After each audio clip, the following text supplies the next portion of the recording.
Hello and welcome to the turbulent world with me, James M. Dorsey, as your host. Malaysia, unlike other perceived Muslim Brotherhood supporters, such as Qatar and Turkey, has remained by and large in the shadows of the Middle East information wars, despite the country's public support for Hamas. That may change if a recent report by the Philadelphia based far right pro Israel Middle East Forum is anything to go by. The report, in support of the Trump administration's assault on academic freedoms, particularly in Middle East and Islamic studies, alleges that a Qatar, Turkey, and Malaysia backed Islamist network controls a prominent interfaith institute at Georgetown University. The Middle East Forum is not just another activist think tank. It maintains close ties to officials in the Trump administration and plays a prominent role in identifying and targeting pro-Palestinian activists, including those that the administration has detained and wants to deport.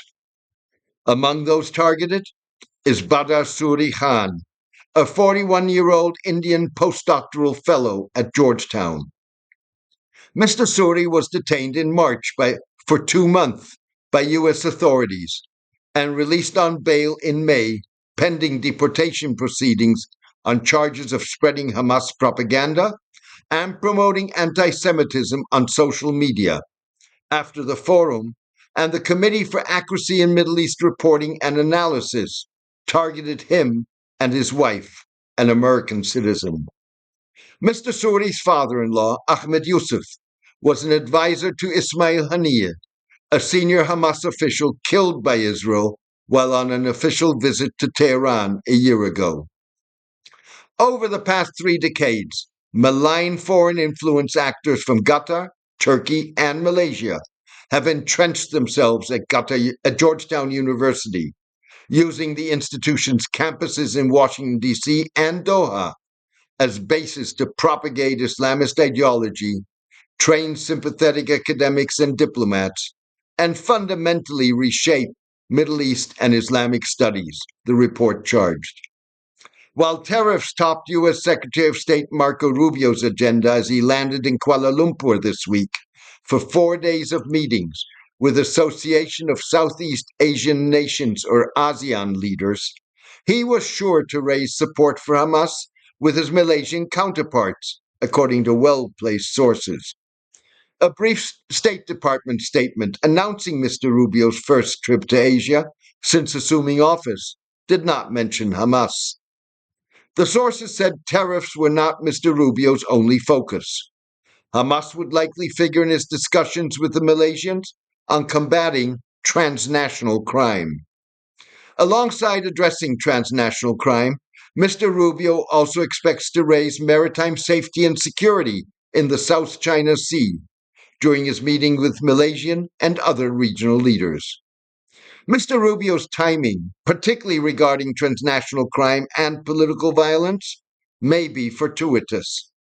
Last month, Malaysian authorities arrested 36 Bangladeshi migrant workers accused of belonging to an Islamic State network.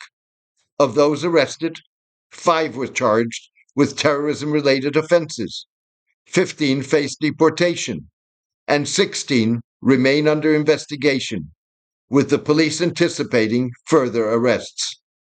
Malaysian authorities suspect that as many as 150 individuals were associated with the network.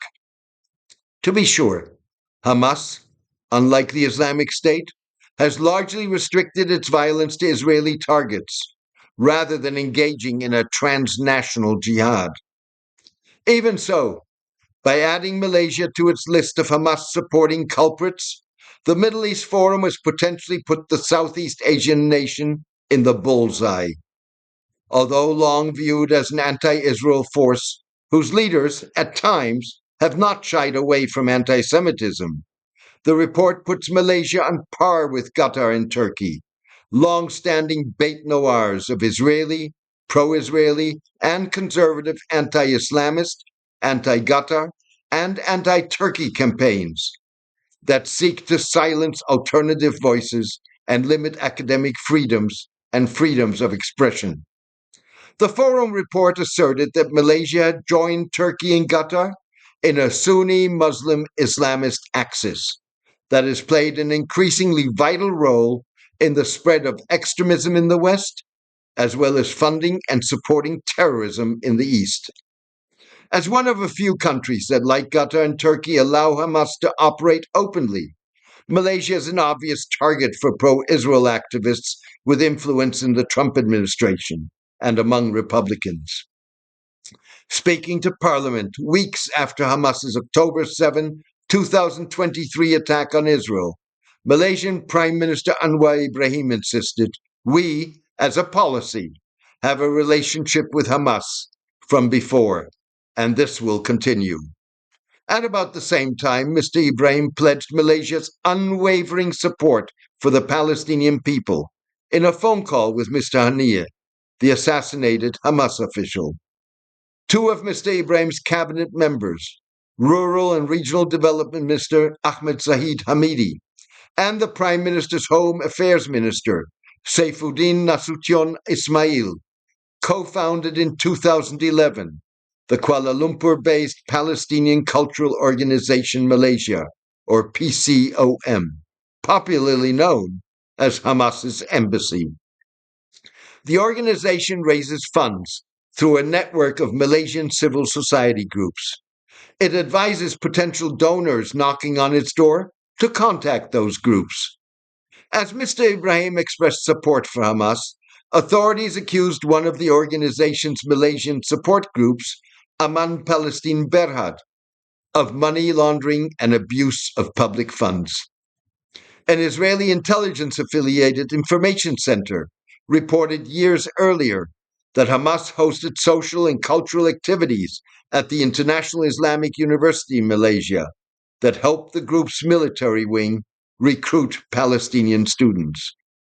Israeli Prime Minister Benjamin Netanyahu, speaking on Capitol Hill this week during his visit to Washington, blamed declining Democratic Party support for Israel on a concerted effort to spread vilifications and demonization against Israel on social media. Mr. Netanyahu charged, "It's funded, it's malignant, and we intend to fight it, because nothing defeats lies like the truth, and we shall spread the truth for everyone to see it. Once people are exposed to the facts, we win, hands down." Mr. Netanyahu made no mention of the Forum and other U.S. groups that are an integral part of Israel's uphill battle to reverse the country's battered image because of its conduct in the Gaza war and rejectionist Palestine-related policies. For the longest time, Qatar, rather than Malaysia, was the Forum's prime target because it hosts exiled Hamas officials at the request of the United States and with past Israeli acquiescence, and plays a central role in Israeli-Hamas proximity talks aimed at achieving a Gaza ceasefire. So was Turkey, albeit to a lesser extent, because of its support for Hamas, described by President Recep Tayyip Erdogan as a liberation group, the Muslim Brotherhood, anti-Kurdish militias in northern Syria, and erstwhile jihadist groups that control Syria since last December's toppling of President Bashar al-Assad. The Georgetown University report follows a recent series of Forum publications that accused Georgetown of having links to hostile foreign states and a powerful domestic extremist network that has gained influence over one of the nation's top universities. Another article asserted that Qatari funding for U.S. universities, including Georgetown, Harvard, and Northwestern, had turned campuses into breeding grounds for extremist ideologies by manipulating curricula and promoting a pro-Hamas narrative. The article charged that funding had fueled the rise of anti-Semitism. Another Forum report, entitled America for Sale, published earlier this year, charged that Qatar was waging an aggressive $40 billion campaign to control U.S. institutions posing a dire threat to national security. Doha's unchecked influence extends into energy, artificial intelligence, real estate, and education, undermining America's core values, the report said. A Middle East analyst with close Malaysian government ties asserted that the Malaysia-related building blocks of the Georgetown report are all stuff taken out of context. The report singles out Georgetown's Prince Al-Walid bin Talal Center for Muslim Christian Understanding, or ACMU, named after its primary donor, one of Saudi Arabia's most prominent businessmen, who is invested in multiple American blue chips. The center is part of Georgetown's Edmund A. Walsh School of Foreign Service, a go-to institution for students aspiring to U.S. government careers. Mr. bin Talal is known for his long-standing liberal social practices, including advancing women's careers in his companies, which precede Crown Prince Mohammed bin Salman's reforms. Georgetown University's Al-Walid Center for Muslim Christian Understanding is ground zero for malign influence actors from Qatar, Turkey, and Malaysia, said Winfield Myers, the forum's managing editor and director of its Campus Watch project. The project targets scores of academics at American universities, whom it views as Islamist and/or anti-Israel. Messrs. Ibrahim, the Malaysian Prime Minister, and Mr. Suri, who is awaiting U.S. deportation hearings, are Al-Walid Center Fellows. The report charged that ACMCU was established, developed, funded, and staffed by the terror-tied Safa network. The Safa network, which controls hundreds of millions of dollars of assets, today works to homogenize Muslim communities, theocratize education, and propagate Islamist ideology, the report added. The report went on to say that through the steady corruption of Islamic and Middle Eastern studies, ACMCU and Safa officials have miseducated or radicalized generations of academics and foreign service officers who now hold top positions in academic institutions, think tanks, international organizations, and federal departments and agencies. The controversial network, also known as the SAR network, used the initials of its founder, prominent Saudi Islamic finance minister Sulaiman Abdulaziz al-Rajhi.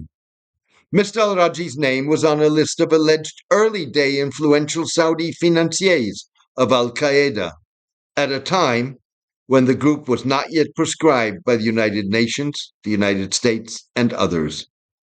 In the wake of the 9/11 al-Qaeda attacks on New York and Washington, U.S. federal agents raided the Herndon, Virginia premises of the SAR Foundation, which coordinated the network's numerous charities, think tanks, and businesses on suspicion of money laundering and funding of terrorism, but never filed charges against the network or the foundation. The foundation was dissolved in December 2000. However, U.S. authorities indicted on various charges several people associated with the Virginia-based International Institute of Islamic Thought, or IIIT. The Forum report described the institute as the Safa network's flagship institution and a key partner of ACMCU, and perhaps the most prominent Muslim Brotherhood think tank in the world. Those sentenced include Sami al-Aryan, a Palestinian Islamic Jihad activist. Mr. al-Aryan was convicted under the Patriot Act and deported to Turkey in 2009. Mr. al-Aryan's son-in-law, Jonathan A. Brown, holds a chair at the Al-Walid Center. Commenting on the Forum report, Malaysian sources denied its assertion that Mr. Ibrahim chairs the Islamic Institute. The Middle East analyst with government connections said that Mr. Ibrahim has not been involved in IIIT for a considerable amount of time. The Institute's website identifies 84-year-old electrical engineer and Muslim activist Hisham al-Talib as its president. Malaysian officials disregard the Forum report at their peril.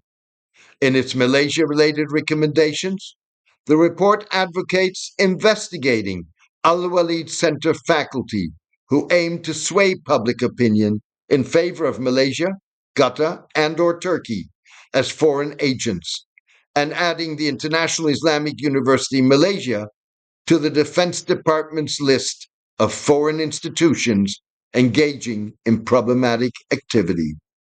Thank you for joining me today. The Turbulent World with James M. Dorsey seeks to empower readers, listeners, and viewers to form informed opinions of their own. Equitable, fair, and honest analysis that lets the chips fall where they may has seldom been more important in a world racked by brutal wars, unimaginable humanitarian crises, and increasing authoritarianism. If you share this vision, please consider becoming a paid subscriber by going to jamesmdorsey.substack.com. The Turbulent World can only sustain and expand its independent coverage, free of advertisements and clickbait, with the support of its readers. Thank you for your support and loyalty. Take care and see you soon.